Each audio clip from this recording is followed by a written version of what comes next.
Bonsoir à tous, bienvenue dans Être et Savoir, le magazine de l'éducation de France Culture, chaque lundi à 20h et en podcast.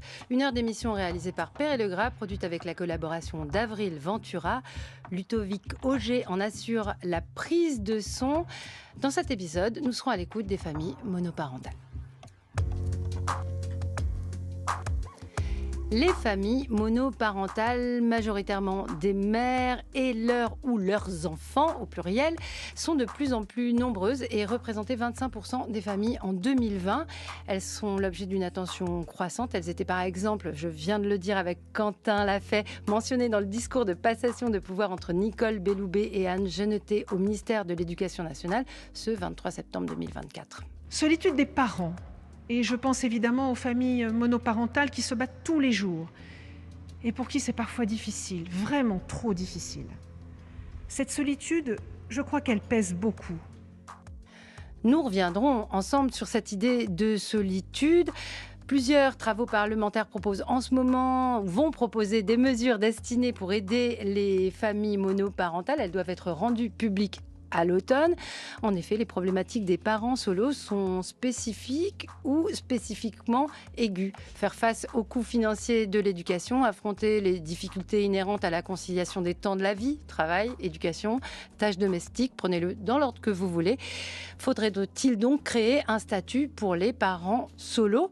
Être monoparent, c'est aussi éprouver plus encore que les autres la crainte de mal faire, la culpabilité de ne pas donner assez ou plus à ses enfants et parfois la culpabilité de demander de l'aide, ce qui, je pense, n'échappe pas aux enfants.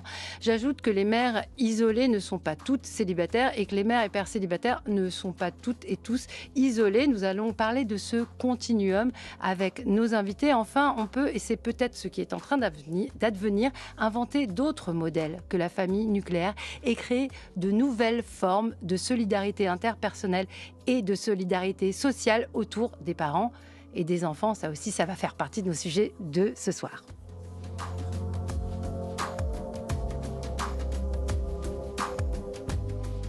Et on commence par une première question à Marie-Clémence Lepape. Vous êtes sociologue, autrice d'un livre, co-autrice, vous l'avez co-dirigé même, Idées reçues sur les familles monoparentales, publié au Cavalier Bleu. Et donc ma première question, c'est pourquoi, selon vous, ces familles monoparentales sont de plus en plus l'objet de réflexion dans le débat public, ou du moins elles sont citées, comme on vient de l'entendre avec la nouvelle ministre de l'Éducation, dans les discours publics. Oui, alors c'est vrai que ce qu'on observe actuellement, c'est qu'il y a plusieurs groupes parlementaires, dont par exemple le groupe transpartisan qui est mené par Philippe Brun, qui planche sur le sujet. Il y a aussi une mission gouvernementale qui a été confiée à Xavier Iacovelli, sénateur, sur les sujets, et leurs conclusions et mesures proposées devraient être rendues publiques bientôt. Bref, ce qu'on peut dire, c'est que cela commence enfin à bouger et que c'est plutôt une bonne nouvelle. Pourquoi c'est une bonne nouvelle? Parce qu'en fait, on est enfin en train d'essayer de penser à une politique publique cohérente en direction des familles monoparentales. Avant, il existait des mesures, mais il n'y avait pas de cohérence dans l'action publique qui était pensée pour ces familles. Et à votre question de savoir pourquoi maintenant, eh bien, je pense qu'il y a une prise de conscience qui fait qu'on se rend compte de plus en plus que les politiques familiales, en fait, elles sont désajustées aux changements familiaux en cours. Et je pense qu'il y a une prise de conscience généralisée qu'on doit sortir d'une vision finalement assez traditionnelle de la famille. Donc ça, c'est un premier point, je pense, qui explique que les familles monoparentales sont un peu plus au cœur de l'actualité. Et puis aussi, ce qu'on voit, c'est qu'il y a des collectifs de femmes qui arrivent de mieux en mieux à faire entendre leur voix, même si cela a été un très très long combat.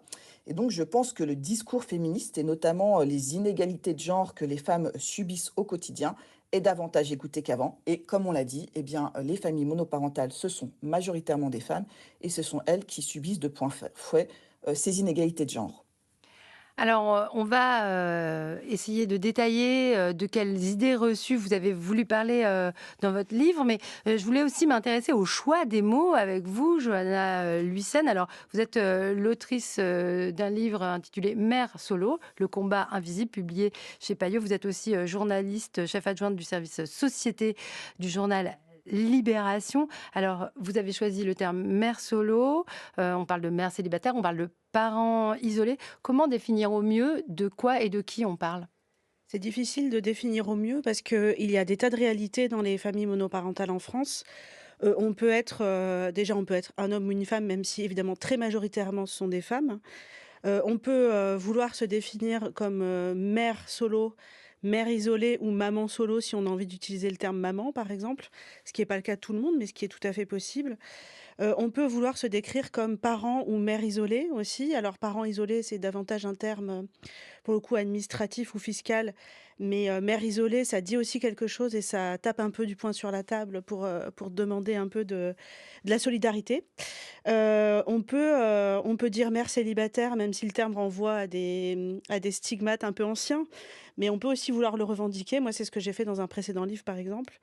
Donc, en vérité, il y a des tas de termes, ce qui montre aussi que la réalité, à la fois, est protéiforme, mais à la fois, on a le droit d'utiliser tous les termes qu'on veut. Chacun est légitime et chacune est légitime de s'autonommer comme elle le veut. Mais ça montre aussi cette variété de termes et la difficulté parfois de trouver un terme commun montre que quand même, il y a peut-être un impensé encore dans la société à définir réellement ce que ça revêt, voilà, la réalité de ces vies-là. Parce qu'on peut être mère célibataire par choix. C'était l'objet de votre livre Absolument.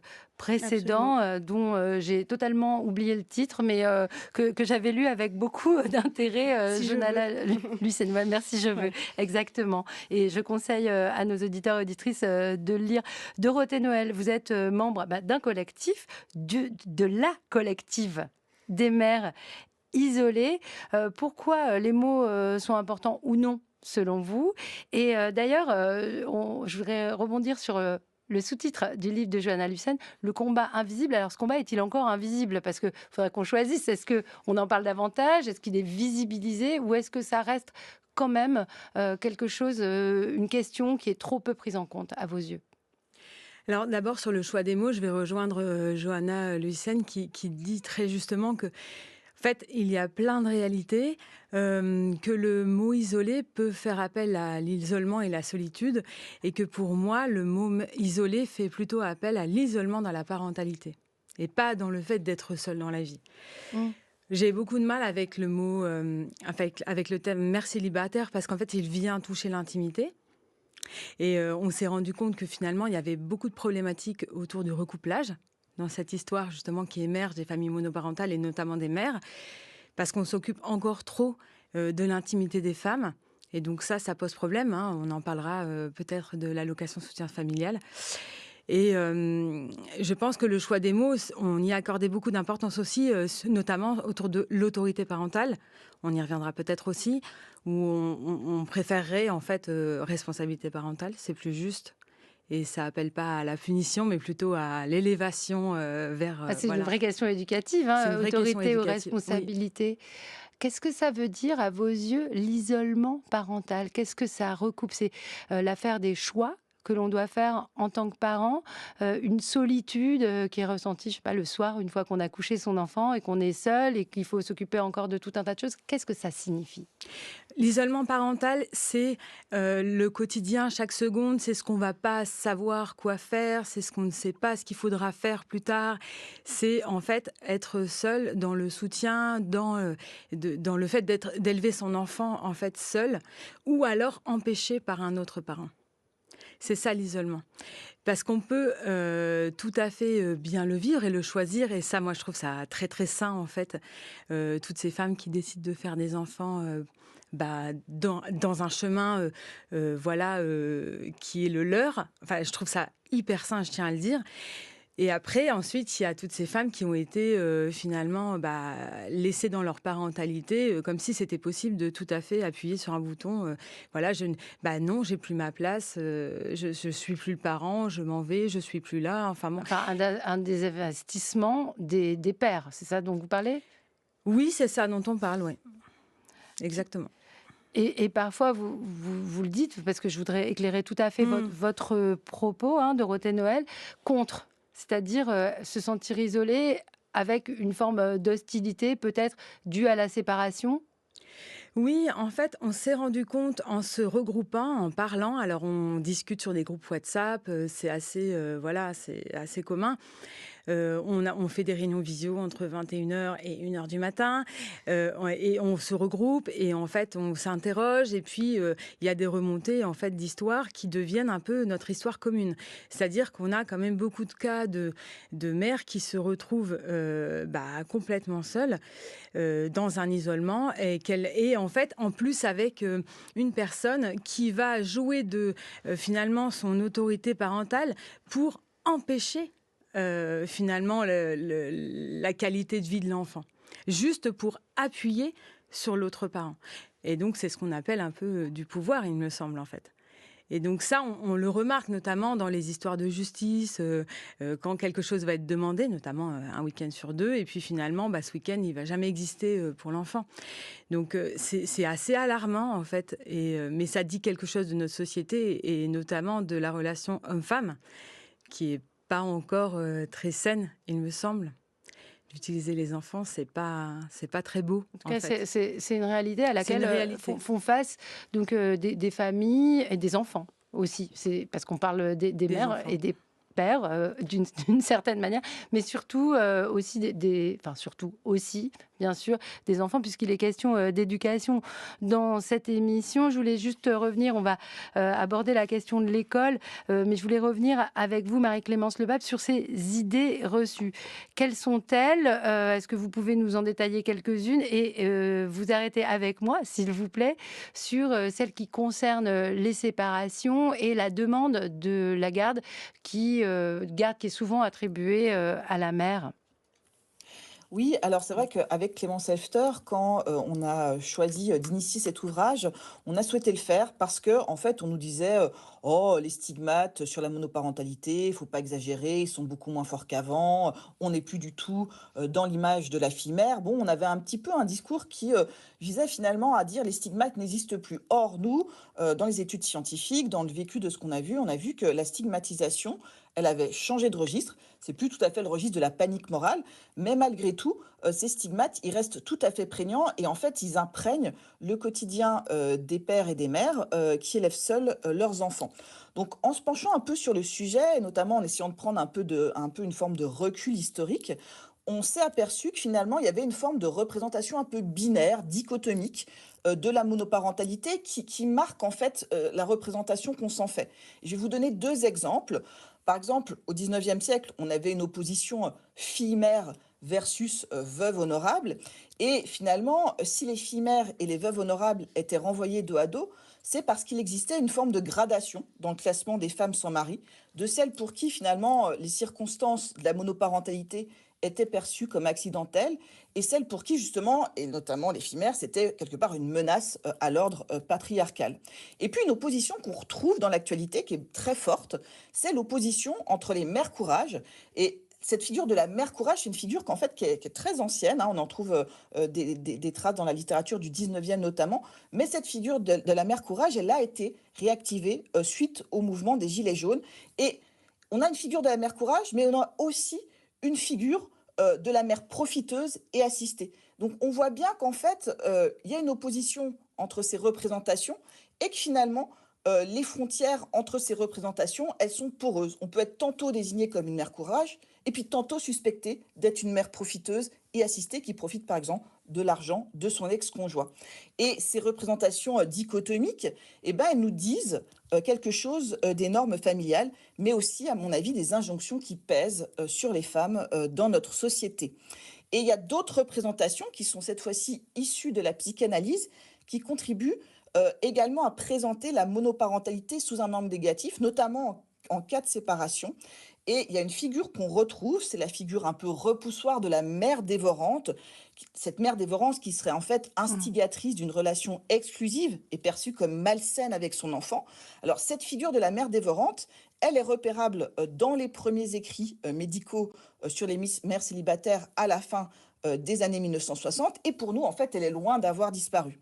Et sans être toujours énoncée de façon franche et claire, on ne parle pas de mère dévorante, elle imprègne encore fortement pour nous l'imaginaire collectif et les familles monoparentales ont tendance à être globalement perçues comme potentiellement dysfonctionnelles, du fait même d'avoir à leur tête un seul parent et une mère en général. Et ces représentations, ça a des effets concrets, notamment dans l'accompagnement des mères les plus précaires, par exemple, sur le marché du travail, puisque les mères les plus précaires sur le marché du travail, elles sont souvent quelque part envoyées dans des stages qui visent à travailler leur monoparentalité, comme si elles devaient apprendre à se détacher de leur enfant, alors que finalement, les mères en couple, on les renvoie beaucoup plus vite sur des reprises d'emploi. Donc on voit bien que finalement, ces représentations de la monoparentalité, elles continuent quand même d'imprégner l'image qu'on s'en fait. Des stages organisés par la caisse d'allocation familiale, par exemple. Il y a d'autres de stages aussi pour la parentalité. Alors, il faut quand même qu'on parle des hommes.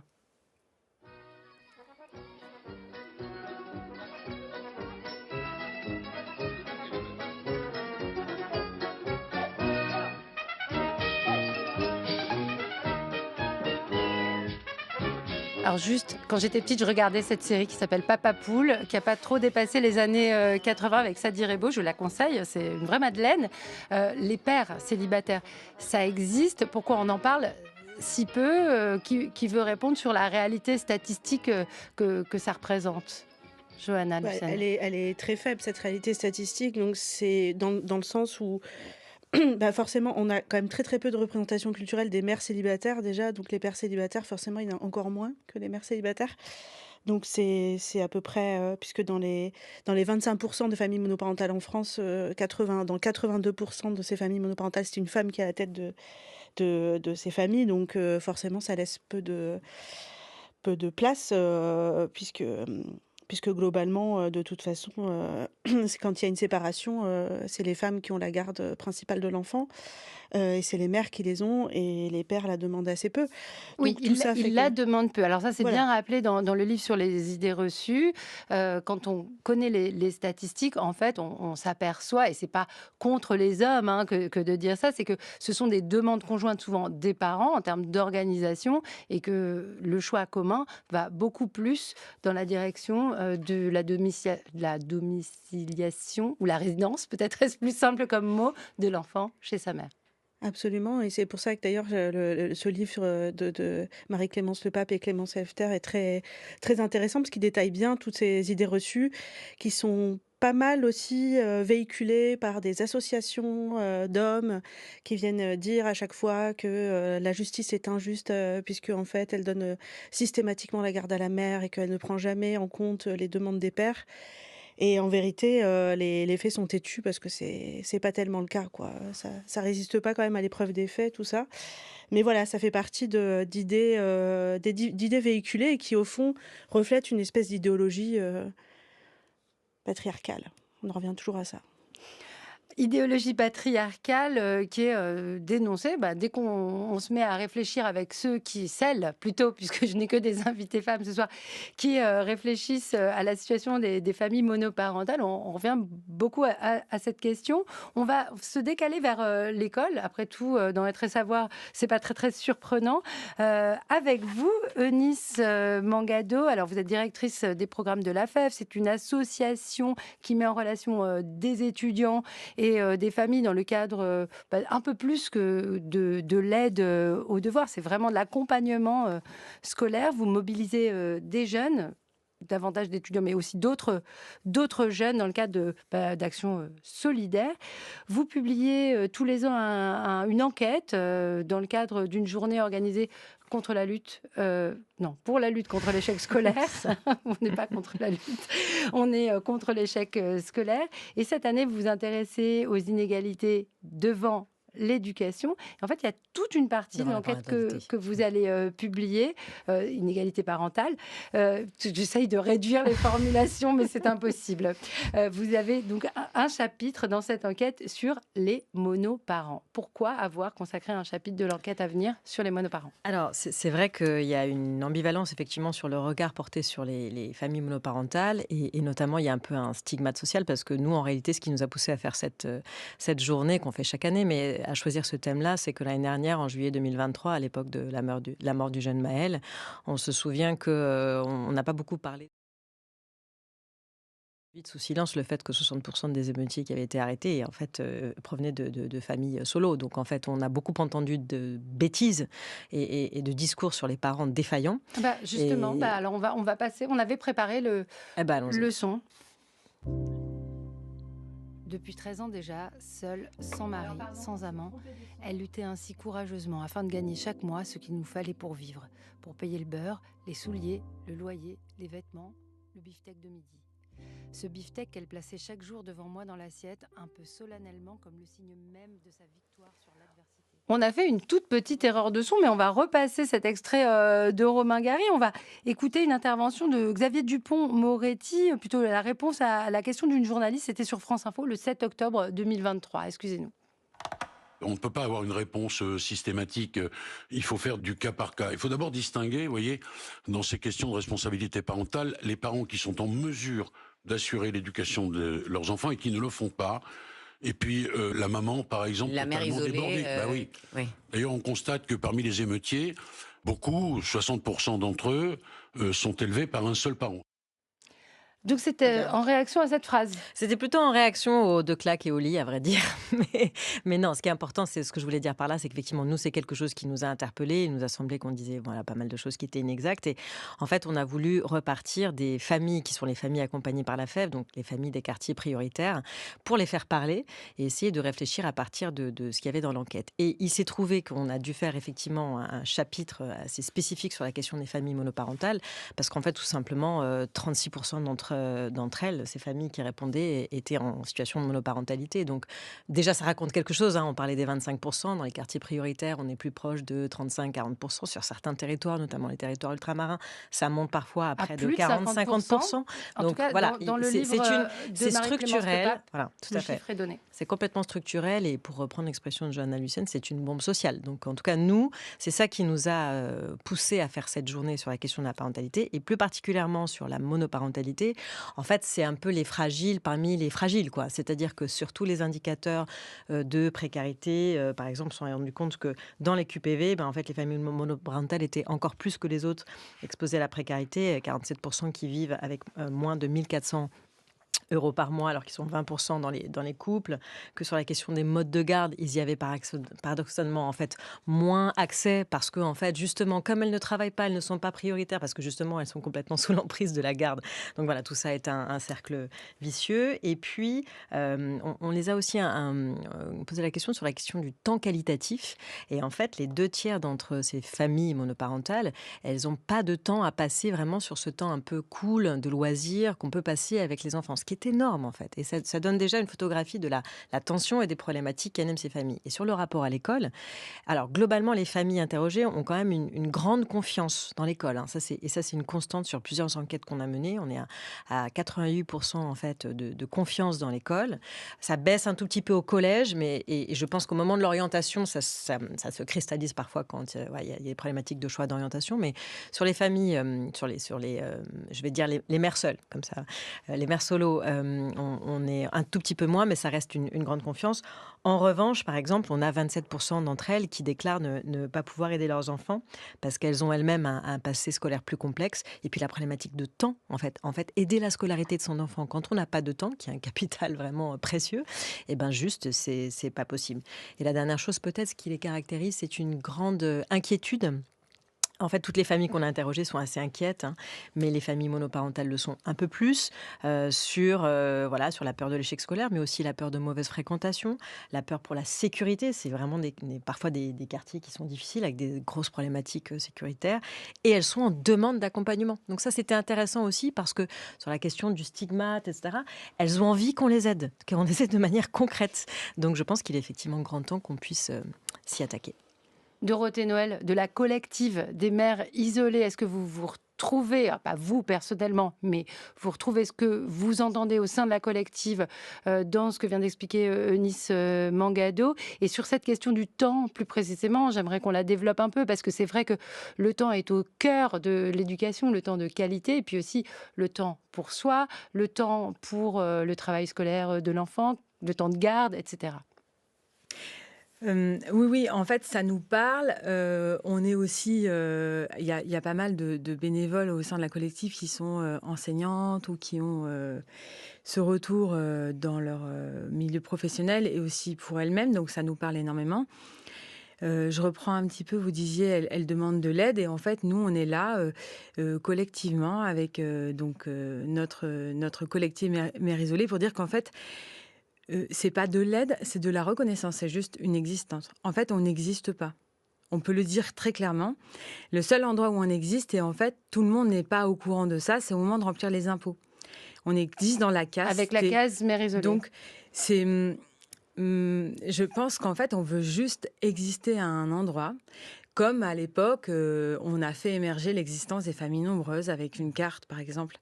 Alors une carte, ça ne nous suffit pas, hein, mais en fait, il suffirait juste de prendre conscience de quelle est cette société dans laquelle on vit, et peut-être qu'on n'aurait même pas besoin de demander de l'aide, tout simplement. C'est ça qu'on dit, en fait. Est-ce qu'il faut un statut donc officiel pour avoir accès peut-être de manière prioritaire ou avec des tarifs ajustés? J'essaye de rentrer un petit peu dans le détail avec vous. Il faut effectivement un statut, donc avoir une existence pour pouvoir mieux vivre. Alors, bien sûr, c'est sûr, là, j'entendais, donc je rebondis sur le temps passé avec l'enfant qualitatif pour le loisir. Il faut avoir accès au loisir. Il faut pouvoir prendre les transports pour avoir accès aux loisirs et avoir le temps. Donc, sur le temps, en fait, c'est un peu comme vous avez une grosse journée, en fait, et puis vous vous dites, ce que je suis en train de faire, fallait le faire pour hier. Nous, c'est tout le temps comme ça. Il fallait le faire pour la semaine dernière, en fait. Et on court après le temps. C'est difficile d'avoir aussi un sommeil tranquille. On a peur de finir à la rue. Même si, en fait, on a des salaires convenables, en fait, on a peur. Imaginez bien, y a même des mamans, elles ne savent pas le 10 du mois ce qu'elles vont donner à manger à leurs enfants. Et ça, qu'est-ce que ça dit de notre société? Mais c'est affolant, c'est affolant. En fait, on fabrique, je vais dire quelque chose d'assez grave peut-être, mais on fabrique la chair à travail de demain et quelle considération on peut avoir pour ce qu'on fait. Il n'y a pas d'équivalent de la parentalité dans d'autres domaines. Et en fait, on n'est absolument pas reconnu, soutenu et on n'existe pas comme je disais en fait. Donc le temps, oui, alors ça c'est sûr, on aimerait tellement avoir du temps pour emmener nos enfants au musée, mais on se confronte à la tarification. Mais on reparlera de la tarification. Ah non, je vais bien en parler tout de suite. Je trouve ça extrêmement intéressant et presque amusant. J'adore ce sujet. En fait, on peut être mère seule, on peut être tout simplement seule avec ses enfants parce qu'on a décidé qu'on voulait sortir seule. Et en fait, les tarifications réduites, c'est pour des familles de 4 et pas pour les mères solo. Vous y avez été souvent confrontées?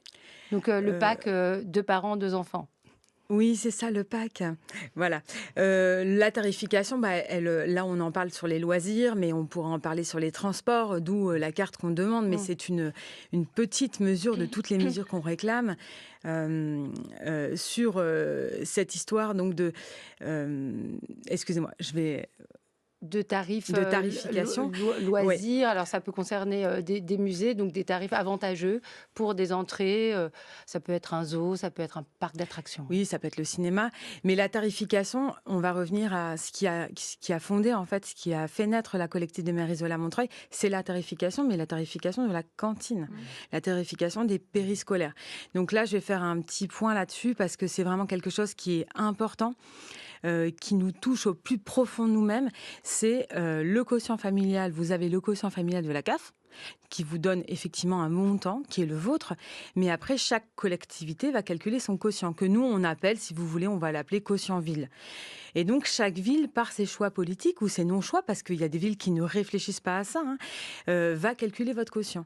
Et donc, le quotient d'une ville à l'autre n'est pas le même. C'est-à-dire qu'il y a des villes qui vont choisir, elles sont très rares, de prendre en compte le reste à vivre.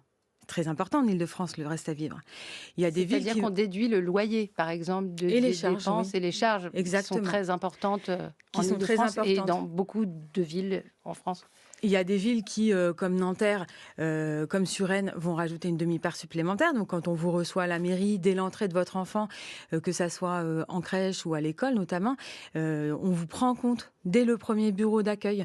On vous rajoute une demi-part supplémentaire parce qu'en fait, on vous accueille en tant que parent isolé. Il y a des villes dans lesquelles il faut se battre. Donc, c'est-à-dire que la tarification cantine, parce que cantine, ça parle, hein, c'est quand même ce qui nous fait vivre, de manger. Et ben en fait, elle est complètement différente d'un endroit à l'autre. On peut payer du simple au double pour que nos enfants puissent manger à la cantine.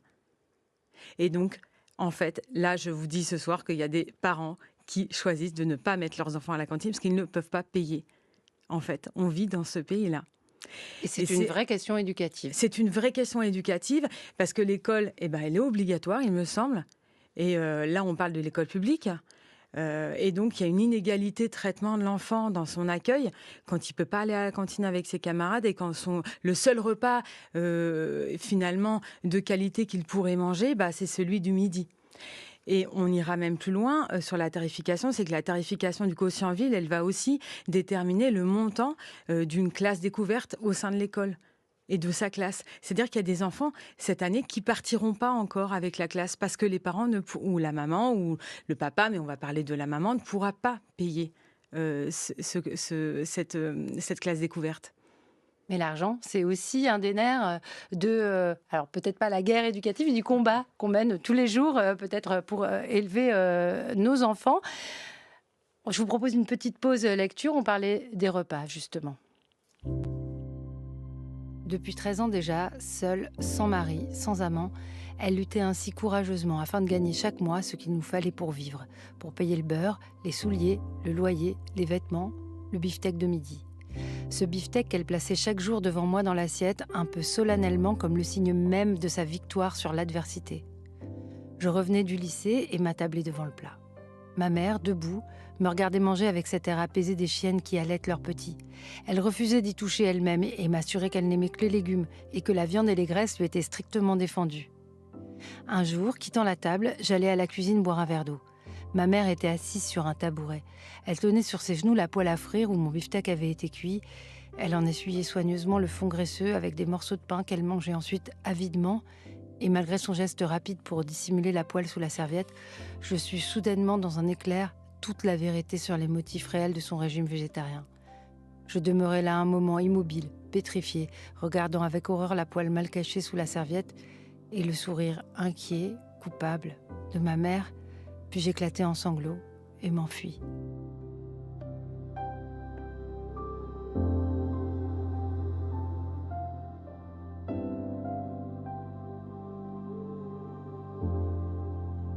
Petite lecture d'un extrait de La promesse de l'aube de Romain Gary, que j'ai enregistré un peu à l'avance pour ne pas fourcher. Johanna Luyssen, vous avez choisi cet extrait pour illustrer la question bien de la pauvreté des mères solo. On va y revenir avec vous. Je l'ai posé la question toute simple à Marie-Clémence Lepage, si on sait à quel point les mères s'appauvrissent, et peut-être certains pères, suite à une séparation. Oui, alors tout à fait, hein, l'appauvrissement des mères, il est plus durable et plus conséquent que celui des pères, tout simplement parce qu'en fait, ce sont le plus souvent elles qui ont la résidence principale de leur enfant. Donc voilà, on a une précarité qui est plus durable et plus accrue pour les mères que pour les pères. Peut-être aussi regarder du point de vue des enfants. Et peut-être donner un chiffre qui peut nous interpeller, puisqu'on est dans une émission aussi qui parle des enfants. Bien sûr. En 2022, 40% des enfants qui vivent en famille monoparentale sont en situation de pauvreté monétaire, soit 2,5 fois plus que les enfants qui vivent dans une famille composée d'un couple. Donc je trouve que c'est assez interpellant, hein, quand même, 2,5 fois plus que les enfants qui vivent dans une famille composée d'un couple. Et cette précarité de ces familles, elle est liée à des facteurs qui sont intriqués, hein.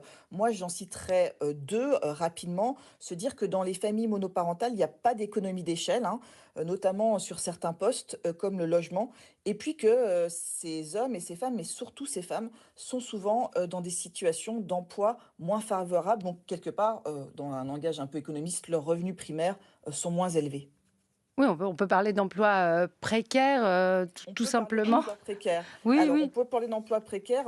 Ces femmes, elles sont plus souvent au chômage, elles sont plus souvent en CDD, elles sont plus souvent à temps partiel subi et elles sont surreprésentées dans des emplois peu qualifiés, socialement et financièrement dévalorisés. Par exemple, 10% des mères seules qui travaillent sont agentes de service et nettoyeuses et ça, c'est le double de celles qui sont en couple. Des emplois avec des horaires très compliqués à assumer quand on a des enfants jeunes qu'on doit accompagner ou venir chercher à l'école. Ça pose plein de questions sur les solidarités aussi possibles. On va y revenir. Johanna Luyssen, ce qui est intéressant, c'est de voir toutes les questions, tous les fils qui se tirent quand on parle des situations des mères solos, c'est-à-dire le prix du logement, les transports, la question de l'aménagement des horaires de travail. Alors, ça concerne les emplois précaires, mais ça concerne finalement tous les boulots. Dans votre livre, vous en parlez aussi à la première personne. Il faut secouer le cocotier, il faut aussi mouiller le maillot. Je sais pas d'autres images, mais vous pouvez en prendre une autre. Oui, absolument. Ben oui, c'est vrai que dans la mesure où il n'y a pas vraiment de politique globale destinée aux familles monoparentales, ben, il n'y a pas non plus de prise de conscience à l'échelle vraiment de la société tout entière de ce qu'elles peuvent vivre. C'est encore très méconnu en fait comme phénomène. Donc que ça soit au travail, dans l'accès au logement ou dans les modes de garde, enfin, tout le maillage de la vie quotidienne d'une mère solo, il est forcément à un moment donné semé d'embûches, quoi. Et à un moment donné, si la société dans son intégralité donc ne prend pas en compte ça, donc ça peut être par exemple les employeurs qui peuvent essayer d'identifier qui sont les familles monoparentales au sein de leur entreprise, par exemple, et de se dire, OK, qu'est-ce qu'on peut proposer? Il est beaucoup question de doubler les jours de congé pour enfants malades, par exemple. Ça serait, par exemple, une piste aussi, Puisqu'on ne peut pas les mutualiser. puisqu'on ne peut pas les mutualiser, donc on se retrouve du coup forcément dans une situation d'inégalité. Ça peut être aussi des aides à la garde, si on demande aux personnes de travailler le week-end, de travailler à des moments où elles ne peuvent pas faire garder leurs enfants parce que l'accès et l'accueil se fait pas du tout en général sur le temps du week-end ou sur le matin très tôt ou le soir. Ça peut être quand on est une grande collectivité, renoncer à ce que des employés de ménage, qui sont donc souvent des femmes précaires, à temps partiel, etc., viennent à 6 heures du matin pour nettoyer les bibliothèques municipales. Donc ça, c'est des choses très simples.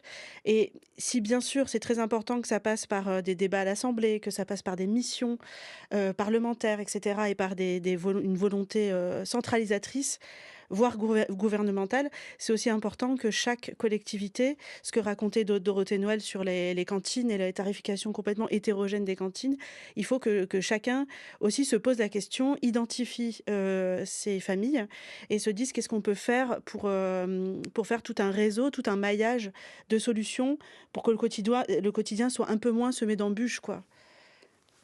Mais quand je disais mouiller le maillot, et je voudrais vraiment prolonger sur cette question, ça veut dire qu'il faut assumer, incarner sa position de mère solo pour dire, voilà, c'est ma situation en tant que journaliste, en tant que personne qui prend la parole publiquement, qui écrit des livres pour en parler, pour le revendiquer peut-être de manière un peu différente, peut-être avec une forme de fierté aussi.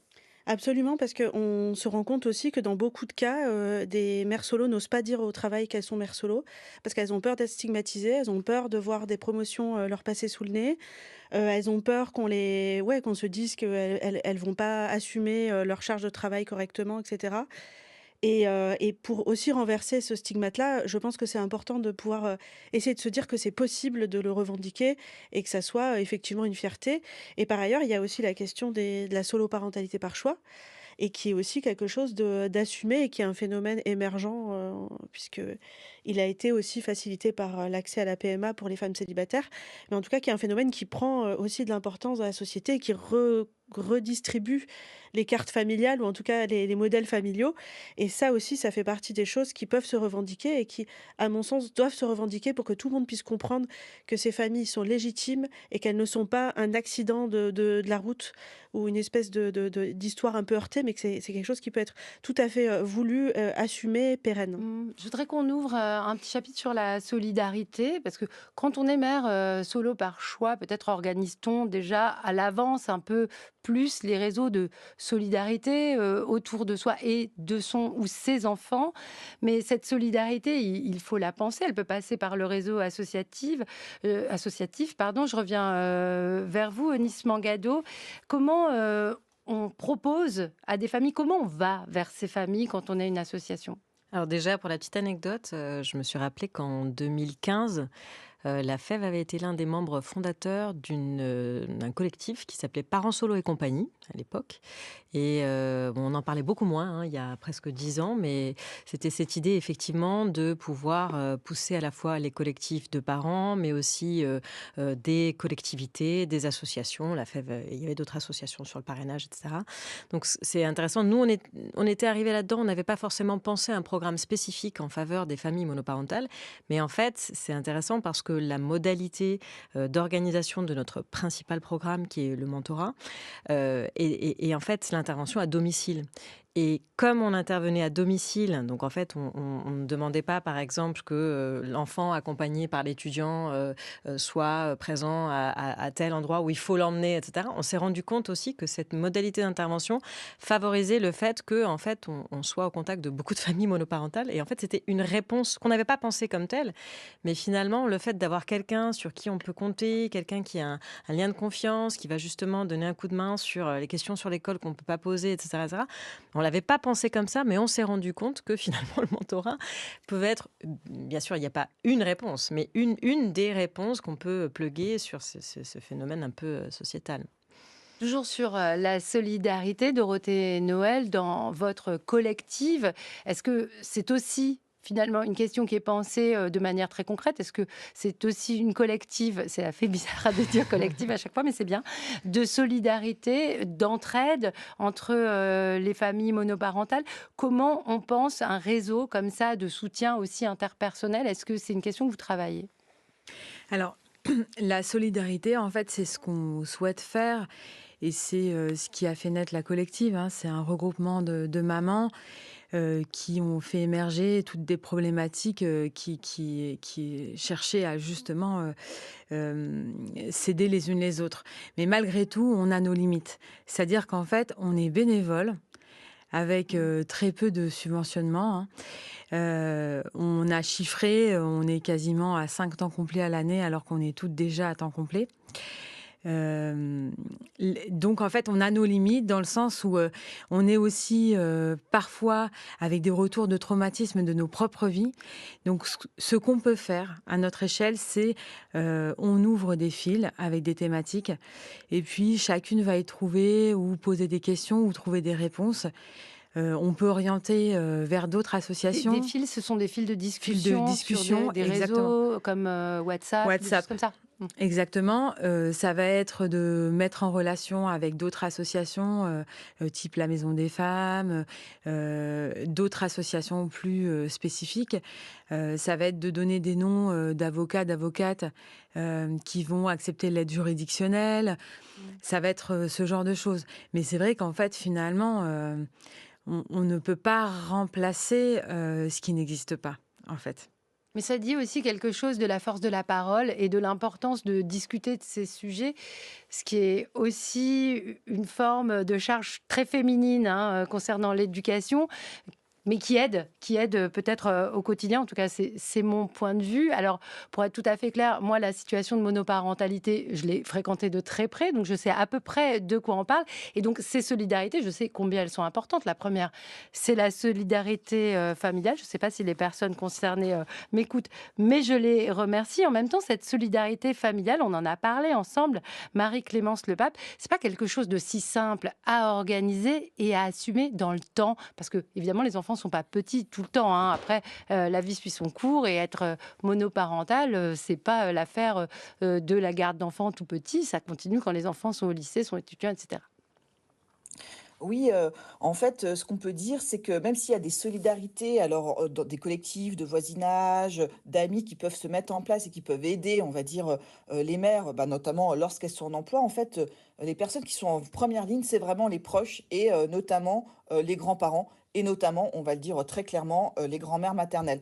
Donc on s'aperçoit que, finalement, celles qui vont finalement relayer les mères, dans leur travail parental, ce sont des femmes et que finalement ce travail qui permet en fait à leurs filles de rester en emploi, c'est un travail qui est invisible et ce travail, il a un coût. Alors il a un coût pour les grands-mères, ça peut être de la fatigue, ça peut être de l'usure, ça peut être le fait qu'elles aussi, finalement, elles ont de moins en moins de temps pour soi. Et puis, ce travail parental gratuit qui est fait dans la famille, il a aussi un coût pour les mères qui le demandent, puisque finalement, il y a davantage un sentiment de redevabilité, voire de culpabilité, finalement, de déléguer ce travail parental à d'autres. Donc, en fait, il faut éviter d'avoir une vision trop enchantée Mmh. des solidarités familiales, puisqu'il peut y avoir quelque part un coût des deux côtés, et quelque part, ben, c'est bien pratique de ne pas le voir, parce que justement, c'est des solutions en fait gratuites, mais qui invisibilisent ce travail qui est fait par les femmes.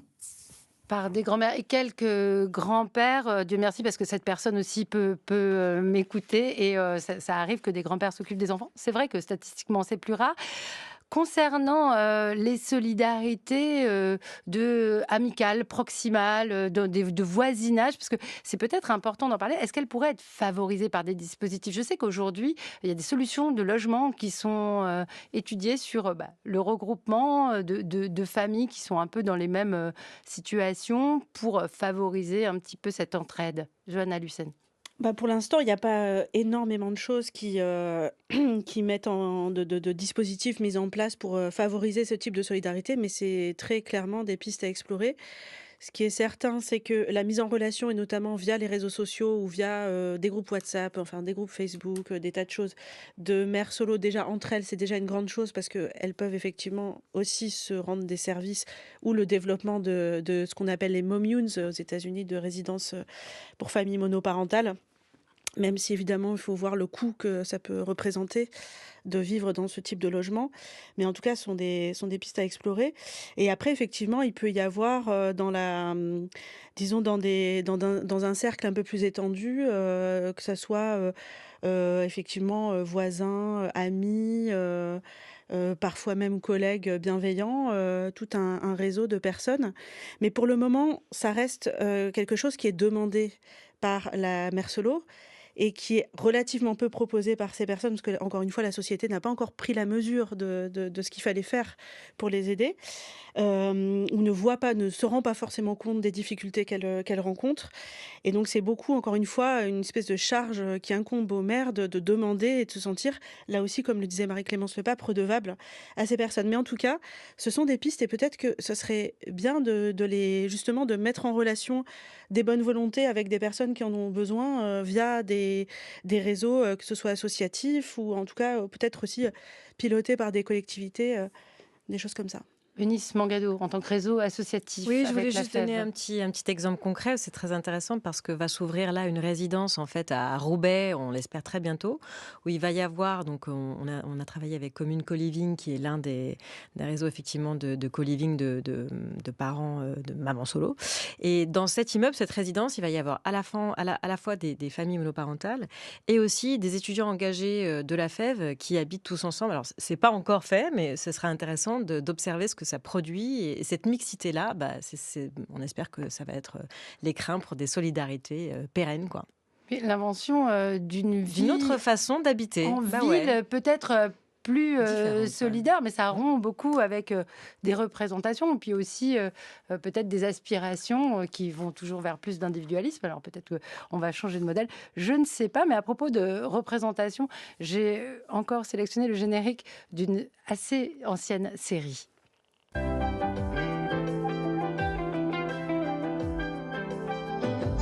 more to life than what you're living. So take a chance and face the wind. An open road and a road that's hidden. A brand new life around the bend. There were times I lost a dream or two. Found a trail. At the end was you.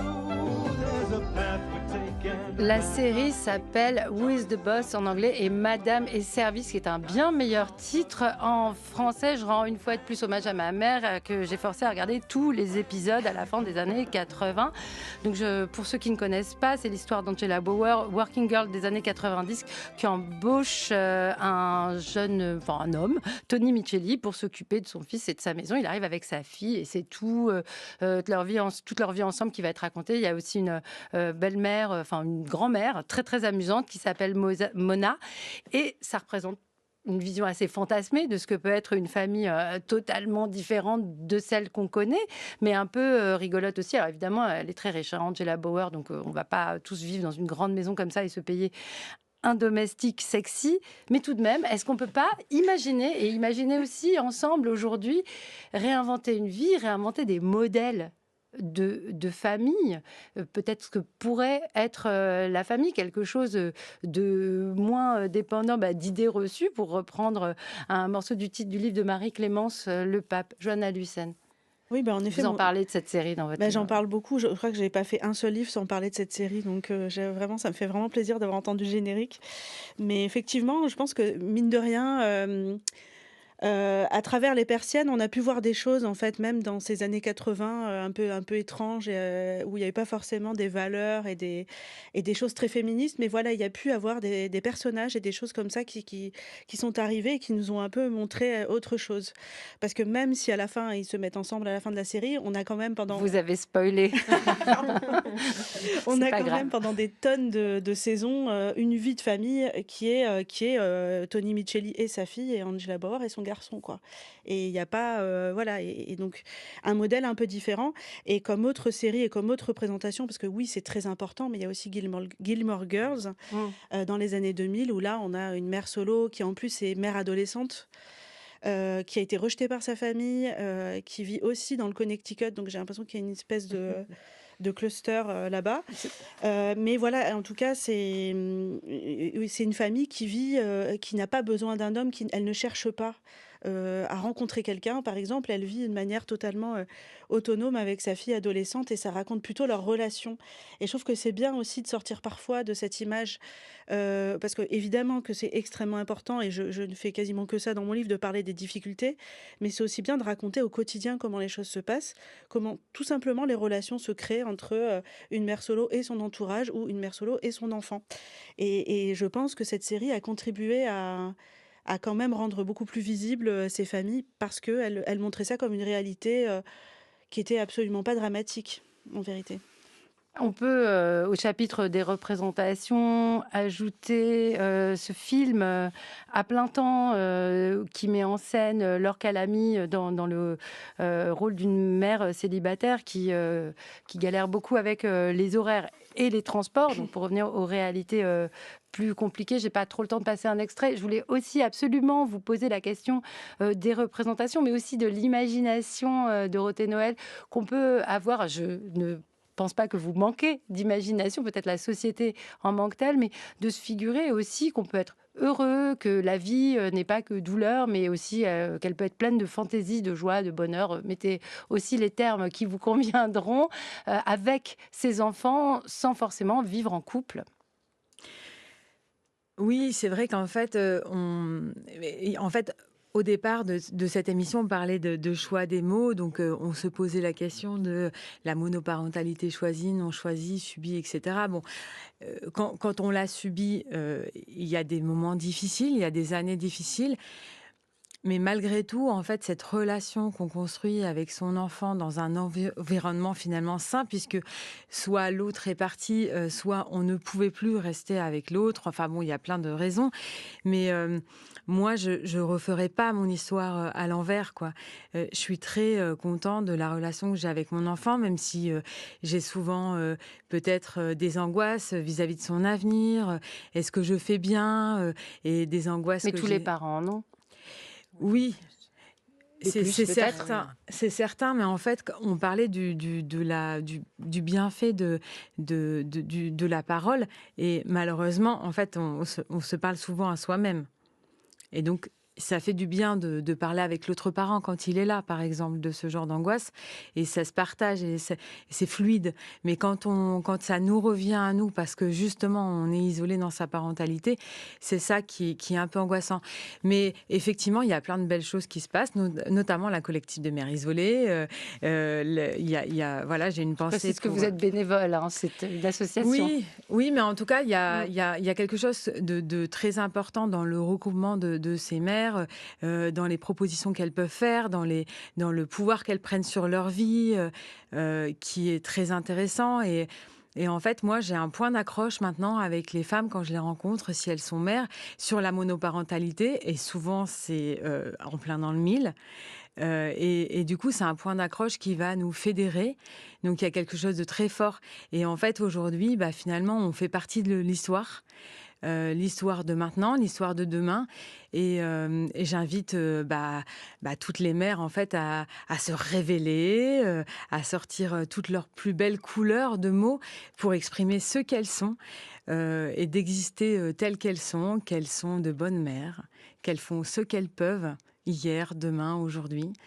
Depuis ma monoparentalité, j'ai encore plus de respect pour les femmes et pour les mères.